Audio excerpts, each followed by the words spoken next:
clock at 5. Pass is intercepted at the goal line by Malcolm Butler. Unreal. Amazing. Podcast Patriotas, do fã-clube oficial dos Patriots no Brasil.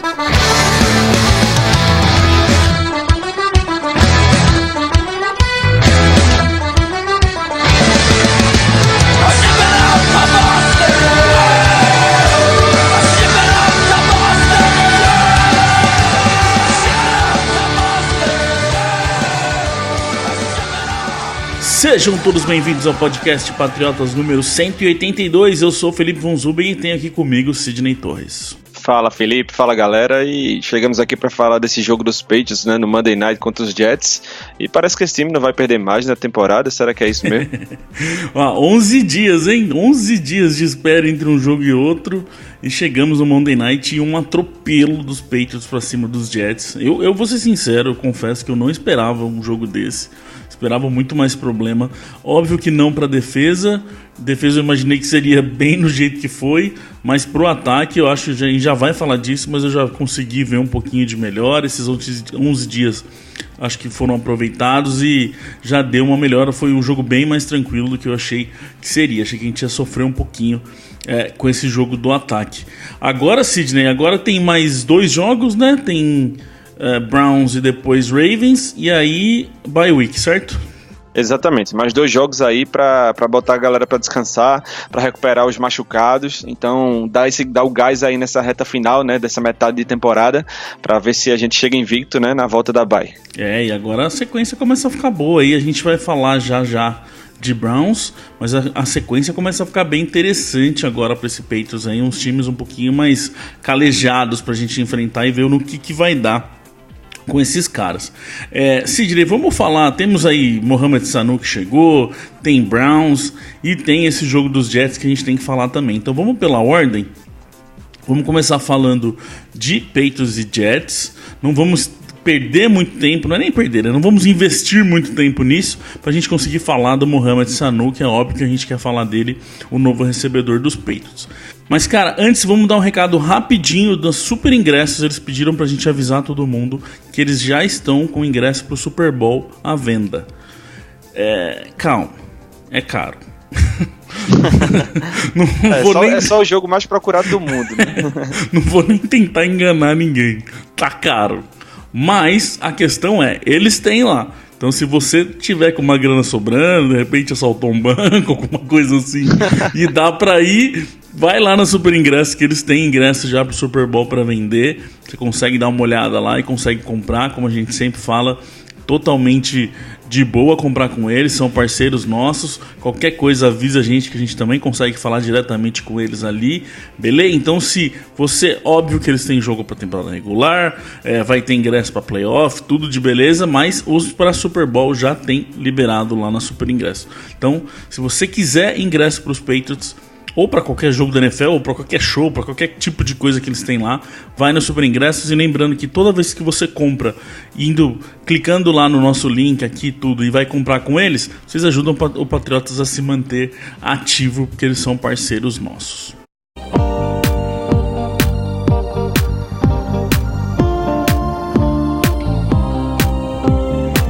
Senhor Sidney, o bicho papão por 2 semanas foi ali dar um rolê em Nova York, atacou novamente, cara. Pra quem não sabe, Boogeyman, que é o nome do que os linebackers ali, que o Collins, na verdade, deu um apelido pro grupo deles ali do front seven ali, que é uma tradução para bicho papão, e é o que a gente tá vendo. E o coitado do Darnold, ainda vazaram, a ESPN vai e me coloca o áudio dele lá falando que ele tava vendo um fantasma. Ficou mais bonito ainda essa história.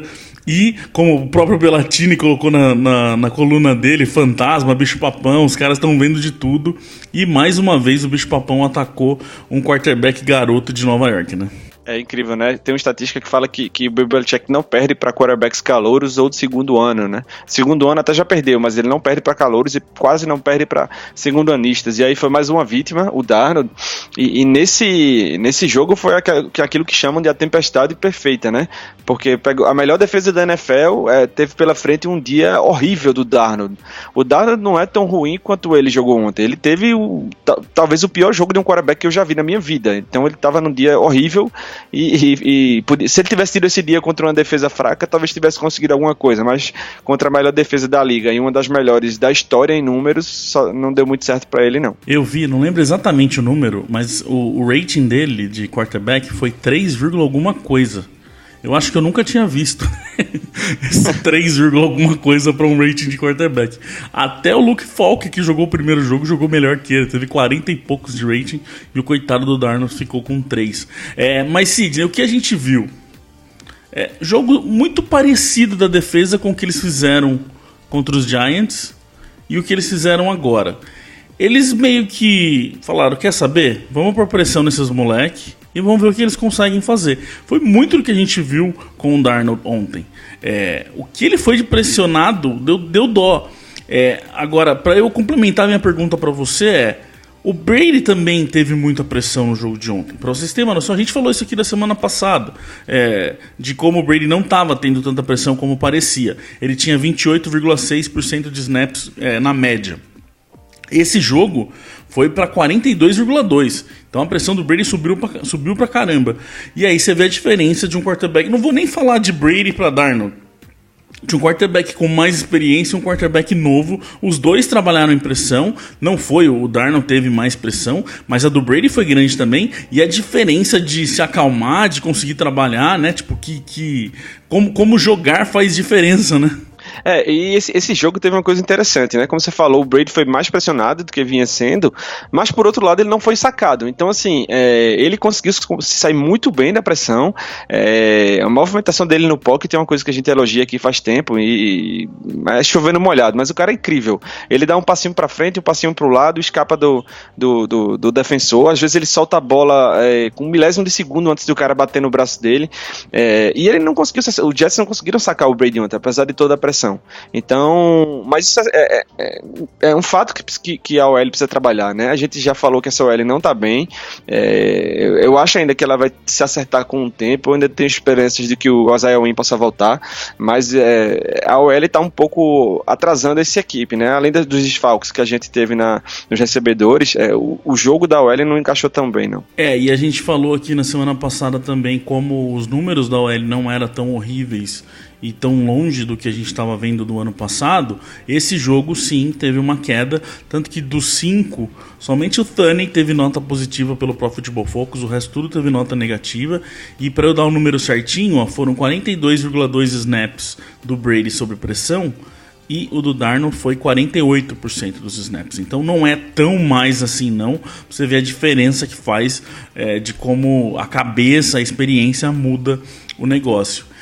E assim, a gente é um programa, a gente é um projeto que fala de Patriots, mas eu fiquei um pouco até com dó dele, Sidney, da forma que o técnico dele levou o jogo. Teve uma hora que já estava óbvio que não ia dar, que eles não iam virar, e ele continuou mandando os receivers meio que pro fundo, forçando ele a fazer. Não tinha uma opção de screen muitas vezes que podia, não tinha um passe rápido pra ele, não tinha um slant no meio, era só tipo assim, segura a bola e tenta lançar, e aí que ferrou de vez o coitado, né? Dificilmente o Darnold vai ter uma experiência tão ruim em diversos fatores quanto ele teve ontem, né? As chamadas foram horríveis, ele deu o azar incrível de estar com o microfone justamente ontem e de ter sido selecionado uma frase bem complicada dele, né? Falando que estava vendo fantasma. Inclusive a comissão técnica dos Jets reclamou muito da ESPN hoje, depois do jogo. Então assim, tudo deu errado, dentro de campo, fora de campo, no banco. Tem uma hora que o Adam Gase chegou pra ele e falou, você sabe o que é pra fazer, tem calma, vai lá e faz. E ele ia lá e lançava outra interceptação, era sacado. Mas vamos falar a verdade, até nesse momento o Gase não pôs muita Não deu pra confiar muito no que ele tava falando também, né? Eu acho, e também assim, eu acho que o Gaze podia, já que ele é o quarterback titular de Nova York, né, um cara que tá sendo trabalhado ainda, jovem, tinha que ter tirado ele no segundo tempo, depois que o placar saiu de controle, assim, forçar o cara a jogar ali até o final, ele tendo uma noite tão ruim, eu acho que pegou um pouco mal também. Eu acho diferente, eu acho que não precisaria ter tirado ele, mas eu acho que eles tinham que ter mudado o jeito de jogar. Pra tentar aproveitar que tá naquela situação com uma baita de uma defesa na sua frente e que você já perdeu o jogo, aproveita pra, vamos tentar jogar de um outro jeito aqui. Vamos ver onde a gente consegue encaixar alguma coisa nessa situação, sabe? Mas nem isso, né? Então, tipo, não tiraram, não mudaram, fizeram ele ali. No final do jogo, coitado, ele tava lançando as bolas na arquibancada, que, como eu vi, quando eu lanço na arquibancada, eu não sou interceptado. Foi muito o que aconteceu com ele. Agora, no ponto dos Patriots, o que foi feito, e foi feito muito bem, Sidney, é a questão de como eles entraram pro jogo. A maioria das jogadas foi em cover zero, não tinha um safety lá atrás. O que eles fizeram? Colocaram os corners em homem a homem. Então, é aquilo que a gente vem falando. Quando você tem corners bons, quando você tem uma secundária boa, é que você pode fazer isso. Não é todo mundo que pode fazer isso. Jogou todo mundo no homem a homem, tirava o safety lá do fundo, punha todo mundo pra frente e mandava a galera pra cima do Darnold. Basicamente foi isso que eles fizeram com ele, né? Eles não respeitaram o Darnold de forma alguma, né? Porque essa blitz, esse cover zero aí que você falou, isso é uma jogada que você usa esporadicamente na partida, né? De vez em quando, pra surpreender o quarterback, não dá tempo dele pensar e tal. Os Patriots já usaram várias vezes isso. Eu não me lembro de uma temporada em que o Belichick chamasse tanto, né? Ou a comissão técnica chamasse tanta blitz desse tipo. Isso mostra que eles têm confiança total nos cornerbacks, né? Que deixam os caras sem ninguém pra ajudar lá atrás e provam que também não tem confiança nenhuma no Sam Darnold. Exatamente. Como não tem safety, um passe recebido e um tackle quebrado é touchdown. O cara vai embora porque não tem ninguém lá pra cobrir. Mas foi isso. A gente confia nos caras que estão aqui e vamos botar pressão nesse moleque e vamos ver o que ele faz. Foi o que deu. Desesperadamente soltava a bola. Teve bola que ele soltou que não tinha nexo pra onde ele soltou. E aí uma coisa também que a gente tá vendo nessa defesa, Sidney, os caras estão aproveitando essas oportunidades, né? Como assim, a defesa rouba a bola, a defesa gera situação de pressão, mas essa defesa também sabe aproveitar as oportunidades. Eu acho que ontem teve uma oportunidade que eles não aproveitaram. Um passe mal lançado virou interceptação, uma jogada que o cara conseguiu chegar em cima do quarterback cheio virou fumble, né? Tipo, eles estão sabendo aproveitar muito bem as oportunidades que aparecem, né? Exatamente, eu me lembro você deve lembrar também, lá por 2015, 2016, que o Malcolm Butler estava lá de cornerback nos Patriots, ele marcava bem, às vezes o cara cortava a rota, botava as duas mãos na bola e não conseguia segurar a bola, dropava a interceptação. Então assim, a defesa criava oportunidades, mas não aproveitava. Esse ano não, todas as oportunidades que passaram na frente, até algumas difíceis, né? Por exemplo, a interceptação do Devin McCourty ontem, quase que ele solta a bola, né? A bola ficou quicando na mão dele, e a coisa tá dando tão certo pros Patriots que ele conseguiu segurar aquela bola e não tinha ninguém do Jets pra tentar atrapalhar ali. E uma outra coisa que eu gosto muito que a gente tá vendo semana após semana é que não é, como eu vou dizer, não é um cara que vai lá e consegue gerar pressão, que, por exemplo, que tá jogando muito mais que todo mundo, e aí, tipo, é ele que tá fazendo a diferença. É todo mundo, né, CJ? Vem um pouquinho de cada lado, cada jogo é um. Esse jogo, por exemplo, teve dois nomes que a gente separou aqui, o Brooks, o safety que conseguiu a sua primeira interceptação. Ele foi 6 snaps no jogo que mandaram ele pra cima do quarterback. Dos 6 que ele foi, 3 deles, metade, ele conseguiu gerar algum tipo de pressão. Foi, vamos dizer, foi produtivo mandar ele pra cima. O Bentley foi 5 snaps pra cima, gerou pressão em 2 deles. Então assim, Hightower, Collins, Vinovich, Brooks, Bentley. A interceptação, que se eu não me engano foi talvez a do Harmon, foi também porque o McCourty chegou lá, o Devin McCourty chegou inteiro pra cima do Darnold, o Darnold teve que soltar a bola também, né? Exatamente, acho que salvo engano, foram 10 jogadores por aí dos Patriots que conseguiram pressionar o Sam Darnold, né? Então, assim, quando você tá conseguindo pressionar até com jogador de secundária, não tem como o ataque adversário funcionar. Eu não acho que isso é uma coisa realista, esperar que isso se repita todo jogo, né? Contra algumas OLs melhores que a gente vai enfrentar pela frente, mas esse elenco já mostrou isso, né? A gente comentou aqui, acho que um ou dois podcasts atrás, que a vantagem de estar todo mundo jogando bem é que você não precisa forçar ninguém, né? Não precisa ter o cara lá de 100% dos snaps, então dá pra você preservar o cara para o final da temporada, pros playoffs, e é isso que a gente tá vendo. O Chase Winovich mesmo, tem 4 sacks já na temporada e ele é muito preservado ainda, então assim, ele vai chegar inteiro em dezembro, janeiro, e isso vai acontecer com vários outros jogadores. Voltando a falar um pouco de ataque, Sidney, vamos falar um pouquinho de Brady, que teve 31 de 45 passes acertados, 68,8% de aproveitamento. Só que daí quando você tira os erros que não foram dele, vamos dizer assim, por exemplo, teve 3 drops. O Edelman teve um drop absurdo, que nunca que o Edelman dá um drop daquele, e teve bolas que ele tá na pressão e joga pra fora, que acabam virando um passe incompleto, esse tipo de coisa. Se você tirar isso, esse tipo de jogadas que ele teve que fazer, o aproveitamento dele sobe para 83,8%. Como eu falei, achei que o Brady já jogou um pouco melhor, e principalmente, a gente falou da OL aí que teve problema, mas eu não sei se você sentiu isso também. Eu senti que o Brady tá confiando um pouquinho mais na OL. Teve momentos ali que o cara tava dando a volta nele, quase que relando nele, que daí ele teve essa frieza de dar o passe pra frente, dar o passe pro lado, sendo que até semanas atrás aí, a gente tava vendo ele com aquele esquema dele de se jogar no chão, de tipo jogar a bola pra baixo e querer parar a jogada. Eu senti ele confiar um pouquinho mais nos caras, sabe? Eu também tive essa impressão. Eu acho que o Brady não se afobou nesse jogo, como a gente já viu ele fazer em alguns momentos, né? Essa temporada mesmo tinha jogo que, quando ameaçava ter pressão, ele já ficava... Você vê que o Brady, quando ele hesita, assim, ele não sabe se ele corre pra direita, se ele corre pra esquerda, se ele lança a bola, aí você vê que ele tá nervoso com a pressão. E hoje, ontem não aconteceu isso, né, na segunda agora, contra os Jets. Então eu acho que tá, assim, havendo um aumento da confiança.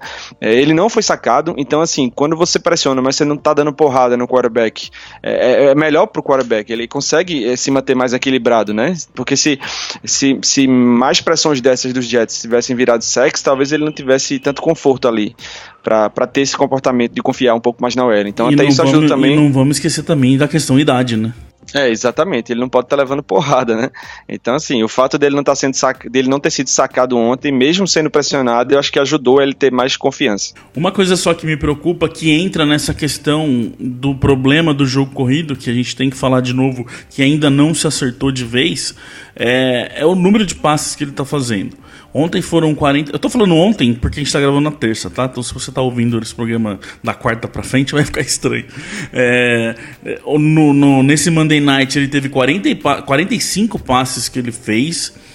A média dele do ano até agora é de 39. Não é muito mais do que a do ano passado. Do ano passado foi de 35,6, então é um pouquinho mais. Mas, de novo, com a idade, não é muito legal fazer o Brady lançar 40, 50 passes por jogo, porque ele vai cansar mais rápido. Ele, querendo ou não, por mais que ele faça o sistema maluco dele lá que transformou ele num robô, até robô vai precisar uma hora pôr um óleo ali se começar a usar muito, né? O jogo corrido não engrenou, né? Na verdade, o Michel conseguiu 3 touchdowns terrestres, mas todos ali já pegou a bola na beira da endzone, né? Mérito dele de entrar e tal, mas não foram corridas longas. A média dele foi de 2,2 jardas por carregada, então foi muito baixa. E não é o ideal, né? A gente quer que esse jogo terrestre engrene. Tudo isso que a gente falou da OL serve também para justificar essa limitação do jogo terrestre, mas precisa correr com a bola, né?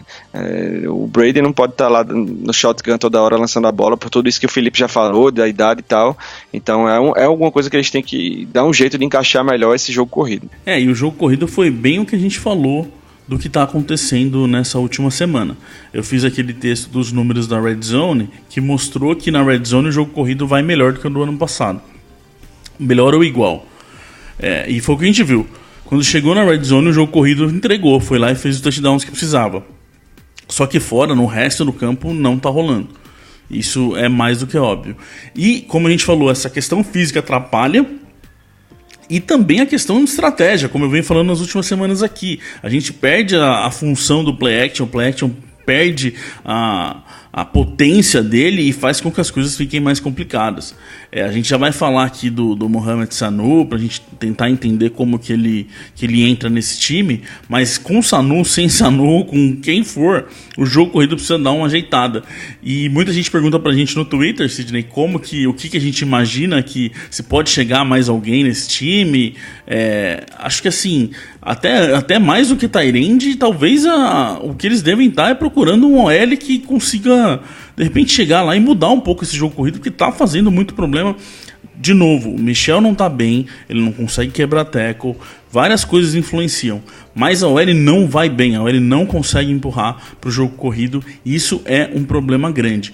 Até achei curioso a situação, Sidney, de que a gente já perdeu 2 fullbacks nesse ano, perdemos o Devlin, depois perdemos o Johnson, e mesmo assim eles estão querendo usar o fullback, mesmo não tendo lá, e fizeram de tudo nesse jogo, né? Teve Elandon Roberts entrando como fullback, o Ferentz, que é center, entrou como fullback também.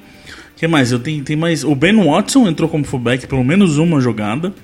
E o Tomlinson, o tight end novo, também entrou como fullback em pelo menos um snap. Eles estão querendo, tendo ou não, é o tal do your job e a versatilidade que a gente fala muito, que o Bill Belichick gosta, né? Eu nunca imaginei ver o Elandon Roberts no ataque. O Belichick sempre usou o jogador de defesa no ataque, né? Desde o Mike Vrabel lá no primeiro tricampeonato. Mas é uma pena ter que improvisar, né? Os Patriots são uma equipe que tem muitas jogadas desenhadas com fullback. E perderam seus 2 para a temporada, né? O Devlin, existe a possibilidade dele voltar. Não acredito que vai voltar até pela necessidade de receiver e de OL.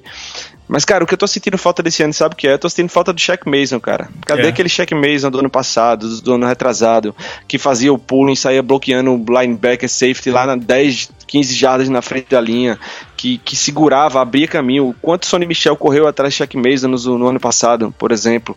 Então, assim, esse Shaq Mason não voltou pra 2019 e ele é um dos fatores, pra mim, que tá atrapalhando esse jogo terrestre. Não, sem dúvida. Lembra quando ele chegou? Que a maior preocupação era o Shaq Mason é um ótimo bloqueador para corrida, mas sofre muito para bloquear para o passe.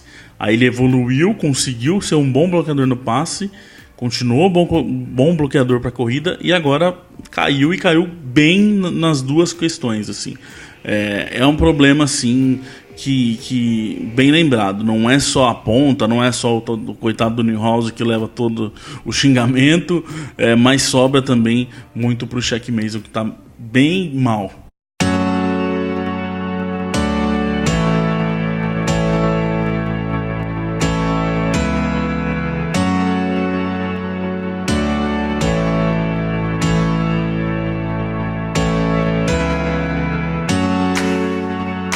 Bom, o jogo foi na segunda noite e na terça já teve mudança. Inclusive agora que a gente está gravando o podcast já chegou mais um jogador para esse time dos Patriots.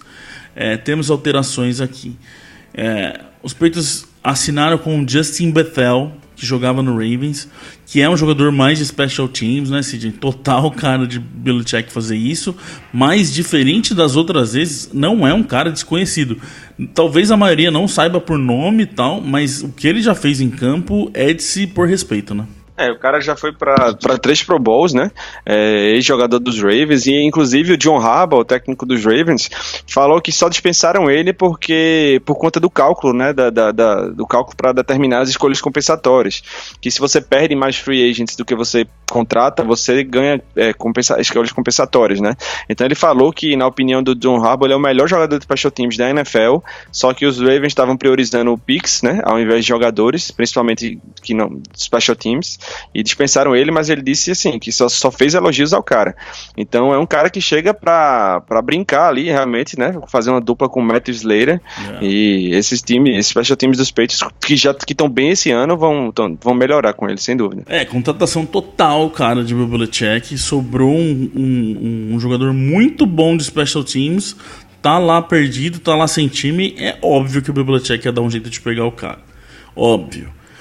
Basicamente aí cortaram o Jordan Richards, que é basicamente o corte do Richards pro Justin Bethel, já que o Richards tinha voltado basicamente pro Special Teams. Então, além de cortar o Jordan Richards, que já é uma boa, colocam um cara bem melhor de Special Teams no lugar dele. Como o Sidney falou, quero ver o Bethel fazendo dupla com o Slater, com o Ebner, com esses caras ali. É um baita de uma adição.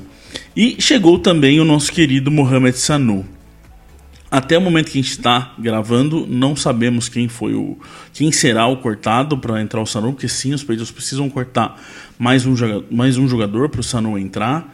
E o que mais estão falando aí, Sidney, que a gente recebeu de pergunta e viu o pessoal falar, é a questão de que demos uma escolha de segunda rodada pro Sanu, pro Falcons, para receber o Sanu, e porque ele tem 30 anos de idade e que acabou saindo muito caro. O que você acha dessa situação aí? Logo que a troca foi anunciada, eu pensei, eu gosto pra caramba do Sanu, mas segunda rodada, porque na minha visão, segunda rodada é uma rodada em que você drafta jogador pra ser titular, né? Primeira rodada você drafta um cara pra ser estrela, segunda rodada, terceira é jogador que entra pra contribuir logo.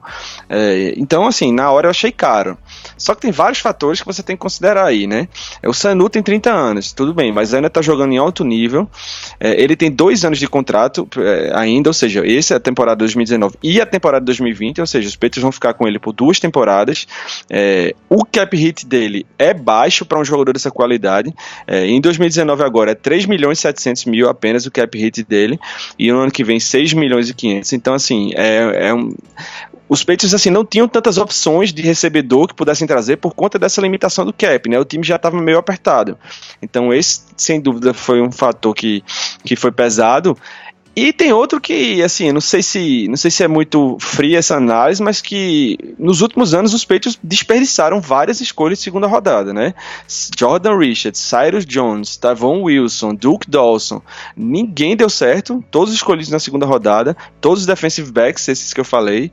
Então, assim, prefiro que gaste num recebedor bom de 30 anos do que em mais um defensive back pra gente ficar pensando se vai ser o quinto que não vai dar certo. Aquela questão, né? Se você pensar no cenário NFL, parece e pode ser que seja caro uma segunda rodada num cara de 30 anos.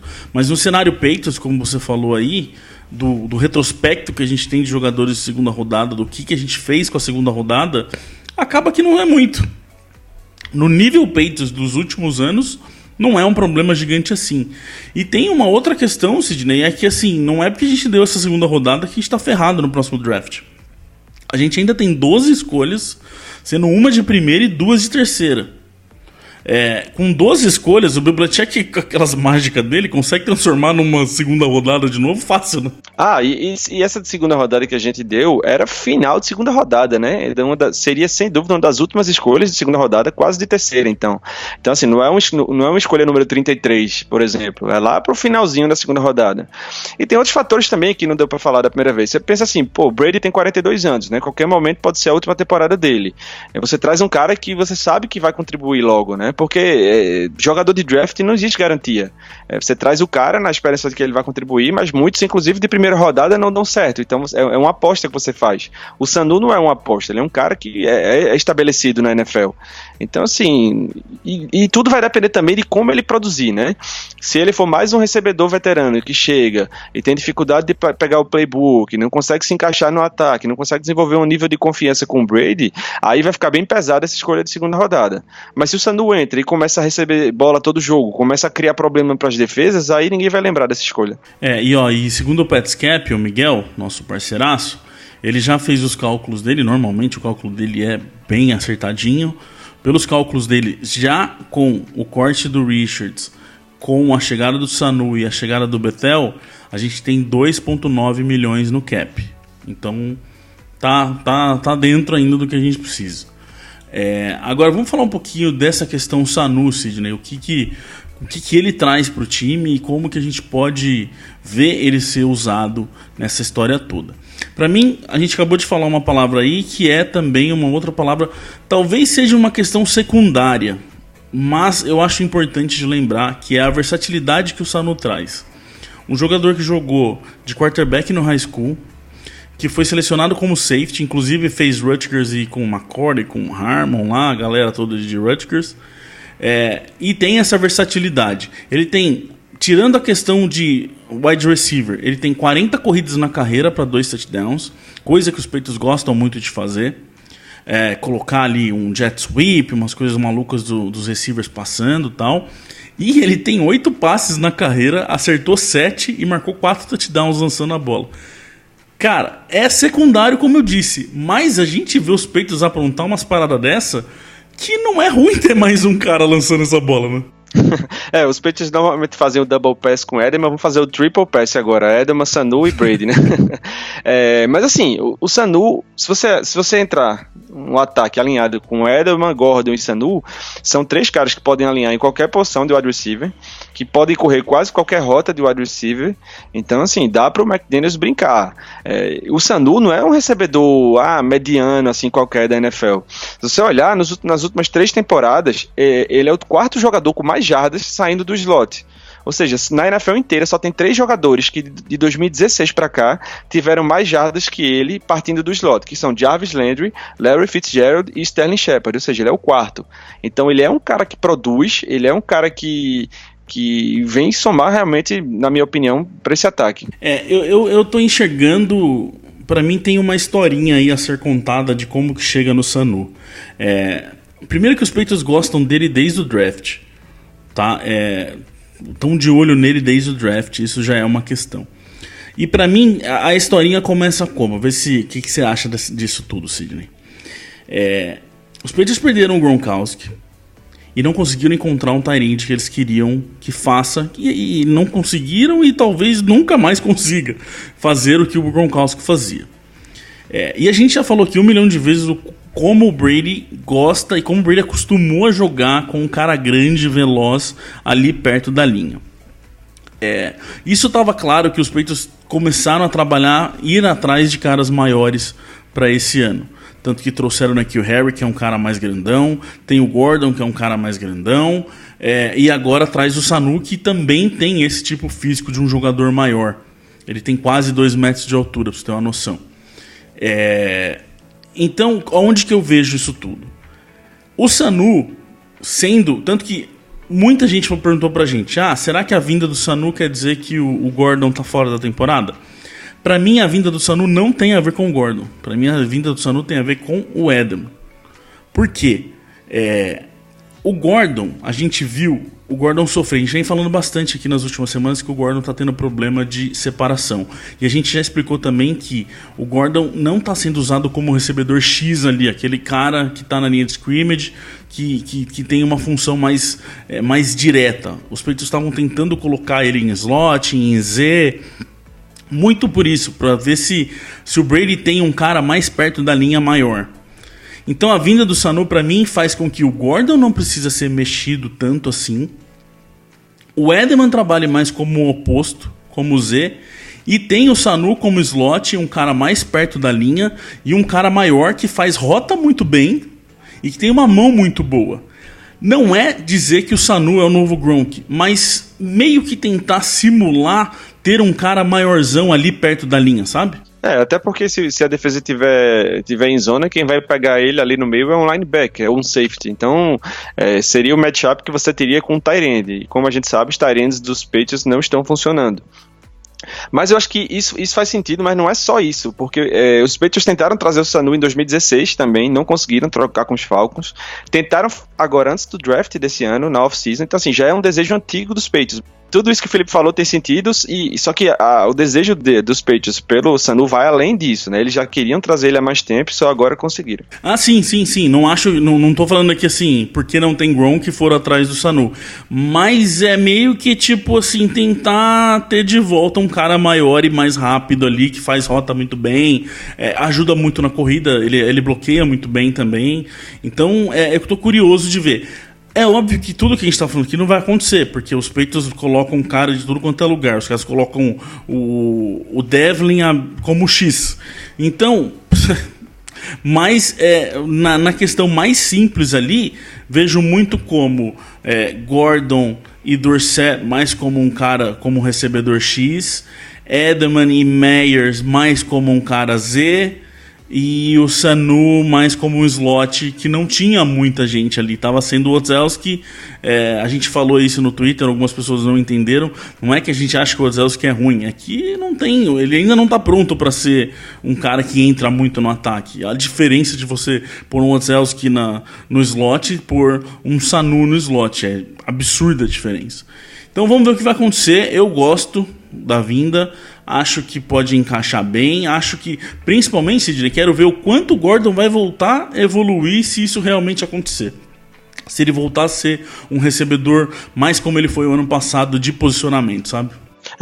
Exato, e também tira de você a pressa de trazer o Gordon antes da hora, né? A lesão dele foi bem feia na hora, a impressão que dava é que seria uma coisa de longo prazo, então assim, deixou o time numa situação complicada, tendo que usar muito o Odzelski e o Myers, mas essa chegada do Sanu tira um pouco dessa pressão de você ter que apressar a volta do Gordon, né? Então, como a gente falou no começo do programa, 2 jogos para bye week, então assim, bota o Sanu aí junto com o Edelman, se for o caso, o Odzelski e Myers, se o Gordon ainda não tiver 100%, e não força o Gordon, deixa ele se recuperar para depois da bye week.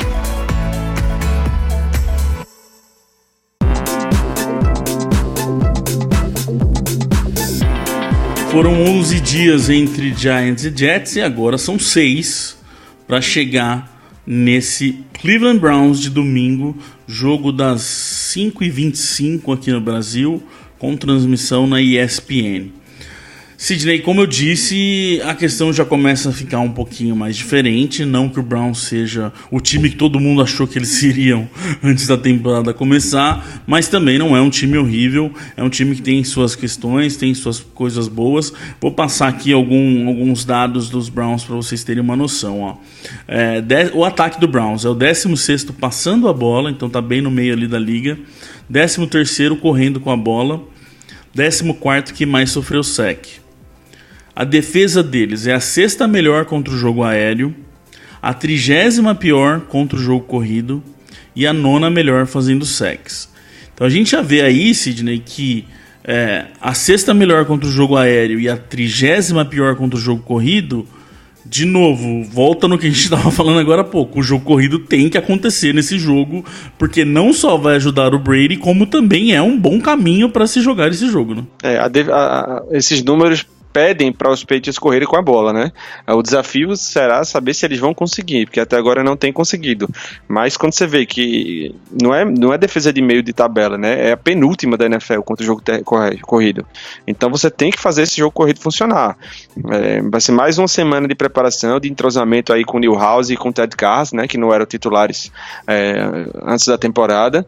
Então não tem desculpa, digamos assim, para fazer esse jogo terrestre melhorar um pouco. Ele tem que acontecer. Quando você pega a 30ª pior defesa contra o jogo corrido tem que acontecer. Não é como se fosse, não tem desculpa. E do ataque, bem meio termo ali, mais 2 coisas que me chamam a atenção, Sidney. Uma, Baker Mayfield é o quarterback titular com mais interceptações na temporada. Vem bicho papão de novo aí, né? Tem cara de que vem, né? Se o Baker Mayfield começar a querer forçar bolas ali nos recebedores dele, a defesa vai estar ligada. Ele tem boas armas no ataque, né? Na verdade, tem 2 excelentes wide receivers, o Odell Beckham e o Jarvis Landry. O Jarvis Landry, pra mim, deveria ser muito mais falado na NFL do que ele é. Ele é um cara respeitado, mas ele é um dos melhores wide receivers de slot, talvez o melhor da NFL. Então vai desafiar muito esse meio do campo aí dos Patriots, né? É um jogo, eu acho que vai ser o Jonathan Jones e o Gilmore no Odell. É um jogo para ter cuidado com esses zero blitz aí, porque se deixar o Odell e o Landry no mano a mano, podem tomar touchdown lá atrás. E isso é uma coisa que eu queria puxar aqui. Vamos ver o quanto esses caras agora realmente confiam nisso, porque na cartilha deles, quarterback novo, a gente tá botando pressão e acreditando nos nossos corners. Mas e aí? Você vai tirar um safety, ter um Odell Beckham Jr. no jogo? Dá pra ir pra blitz sem mandar todo mundo, né? Sem deixar ninguém lá atrás. Então, eu acho que ele vai ser um pouco mais conservador nesse aspecto aí com relação à secundária. É perigoso, hein? É perigoso deixar um Beckham lá, porque até um passe mal ou menos o Beckham pega com o dedo. Ele pega um slant e corre 80 jardas pra endzone. Ele é desse tipo de jogador. É muito perigoso. Então, assim, tem o Mayfield que tá louco pra tomar interceptação, principalmente dessa defesa nossa, mas tem 2 caras ali que podem ser problema. Podem ser problema sim. O Gilmore tá jogando animalmente, tá dando uma baita de uma temporada, mas, como eu sempre gosto de falar, tem um outro cara do outro lado também. Não é porque o Gilmore tá super bem que ele não vai... que ele tem que conseguir parar todo mundo. O Becker é muito bom. O Landry também. Será que vai ser mesmo o Jonathan Jones? É uma questão. O Jonathan Jones também tá vindo muito bem, mas o Landry joga muito bem também. Então tem essa questão toda que a gente tem que ver como vai funcionar. E uma outra coisa do ataque deles que eu quero ver como vai ser, Sidney, é a questão do Nick Chubb. Falei aqui que o ataque deles é o 13º correndo com a bola, mas quando você separa o Nick Chubb dessa história, ele é o 4º melhor da liga correndo em jardas produzidas por partida. Se tem uma coisa que eu não estou 100% feliz com essa defesa, é um pouco com o jogo corrido. O Bell conseguiu mais de 5 jardas por corrida na segunda-feira, e o Chubb pode sim ser um problema para esse time, para essa defesa, pode expor alguma coisa dessa defesa. Às vezes eu acho que a defesa está tão nessa de que a gente tem que pressionar o quarterback que parece que o jogo corrido não está sendo assim afinadíssimo como está o resto. Então tem que tomar cuidado com o Nick Chubb também. Eu acho que os Patriots são um time que mudam muito seu plano de jogo semana após semana, né? Eles fazem metamorfoses de uma semana para outra. Então, tô curioso para saber qual vai ser o plano de jogo. Não acho que vai ser o mesmo do Jets, porque apesar do Mayfield ser inexperiente como o Darnold, ele tem armas melhores e capacidade de causar mais dano. Então, eu acho que vai ser um pouquinho diferente o modo como o Belichick vai armar essa defesa. E do outro lado, Sidney, a gente viu aqui que o ataque deles, como eu falei, tem que acontecer esse jogo corrido, porque é a 30ª pior, e a 6ª melhor contra o jogo aéreo. Então é uma boa defesa contra o jogo aéreo. Dentro dessa história toda, de um ataque dos Patriots que não consegue fazer a bola correr, e um ataque dos Patriots que tem altos e baixos ainda lançando a bola, tem uma questão que me preocupa bastante, que é Myles Garrett contra o Newhouse, né? Sem dúvida, né? Perguntaram pro Belichick hoje o que ele achava do Myles Garrett. Ele falou que é um jogador que ele preferia não enfrentar. Então isso mostra todo o respeito que ele tem pelo jogo do Garrett. Cara, tá me tirando um pouquinho do sono, né? Esse duelo aí do Garrett contra o Newhouse. A não ser que o Newhouse dê uma boa evoluída, eu acho que ele vai sofrer com o Garrett. Não sei se é o caso de você deslocar ali os nossos falsos fullbacks, né? Os tight ends ali para o lado esquerdo da linha para dar uma ajuda. Como a gente já viu isso muito acontecer no passado, o Gronk fez muito isso, né? Em momentos que a OL estava sofrendo, o Gronk praticamente não ia para a rota, ficava lá bloqueando. Então dá para botar o Watson, o Tomlinson para dar uma ajuda ao Newhouse e tentar fazer a bola sair rápido, né? Quando o Brady consegue lançar a bola na casa dos 2 segundos, aí não tem pass rush no mundo que consiga chegar. Isso é o que eu ia falar. A gente pode ver muito, e essa é a questão, por exemplo, o Sanu já pode fazer uma diferença grande nesse ataque nisso. Sendo um cara ali que, como eu volto a repetir, com rota boa e com mãos muito boas, pode ser uma válvula de escape muito importante pro Brady nessa situação de Myles Garrett contra Newhouse, que não vai ser fácil. E o Brady vai ter seus problemas sim. Bom, então, é isso aí. A gente vai ver o que vai rolar. Vamos ver quem que vai ser cortado pro Sanu. A gente vai avisar no Twitter, no Instagram, como a gente sempre faz. No domingo a gente vai estar com a cobertura normal de jogo e voltaremos aqui na terça para falar de como que foi esse Patriots e Browns e possivelmente para falar sobre 8-0, hein, Sidney? Faz tempo, hein, cara? É bom falar de 8-0, hein? Acho que foi 2015, né, que a gente começou 10-0 e depois um caminhão de lesões tirou os Patriots do trilho naquele ano, mas esse time desse ano defensivamente é muito melhor, né, ofensivamente ainda pode evoluir, sei não, a tabela vai ficar mais difícil, né, a primeira metade foi realmente bem mais fácil em termos de adversários, vamos ver como essa defesa vai manter esse nível aí. Bom, nós estaremos aqui para falar sobre tudo isso. Valeu, Sidney, até semana que vem, cara. Um abraço, galera, até mais. And the way that they play as a team, and we'll always be true to the red, white and blue, our New England American dream. When they take to the field, they don't often yield, they'll bend but they seldom will break. If the first half should sour, well, there's still half an hour. They'll ignore every bruise, every ache, and they'll pull it all out at the end of the bout. If it's close and the game's getting scary, if the offense can't score with a few seconds more, then we call in old clutch Vinatieri. We love our New England Patriots and the way that they